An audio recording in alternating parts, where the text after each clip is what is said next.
നമുക്കിന്ന് കാളാഞ്ചി മീനാണ് കിട്ടിയിരിക്കുന്നത്. അപ്പോൾ ഞാൻ കുറച്ച് മീനോടെ കഴുകി വൃത്തിയാക്കി എടുത്തു വെച്ചിട്ടുണ്ട്. അതിൽ നിന്ന് കുറച്ച് വറുക്കാനായിട്ട് മുളകും മഞ്ഞളും ഉപ്പും മാത്രം പുരട്ടി മാറ്റി വെച്ചിട്ടുണ്ട്. കറി വെക്കാനായിട്ട് ചട്ടി വെച്ച് ചൂടാകുമ്പോൾ നമുക്കതിലേക്ക് കുറച്ച് കൊച്ചുള്ളി ഇട്ട് കൊടുക്കാം.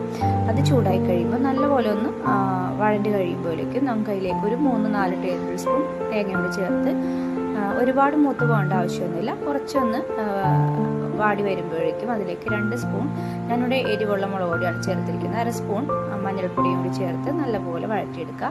വഴറ്റിയ ശേഷം അത് മിക്സിയിലിട്ട് നല്ലപോലെ ഒന്ന് അരച്ച ശേഷം ആ ചട്ടിയിലേക്ക് ഒഴിച്ചു കൊടുക്കുക. കുറച്ച് വെള്ളവും ഇതിലേക്ക് ഒഴിച്ചു കൊടുക്കുക.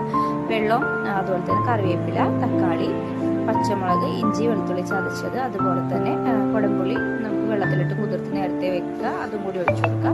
ഉപ്പ് ആവശ്യത്തിന് ഇട്ടിട്ട് നല്ലപോലെ തിളച്ച് വരട്ടെ. നല്ലപോലെ തിളച്ച് വരുമ്പോഴേക്കും നമുക്കതിലേക്ക് മീൻ കഷ്ണങ്ങൾ ഇറക്കിയിട്ട് കൊടുക്കാം.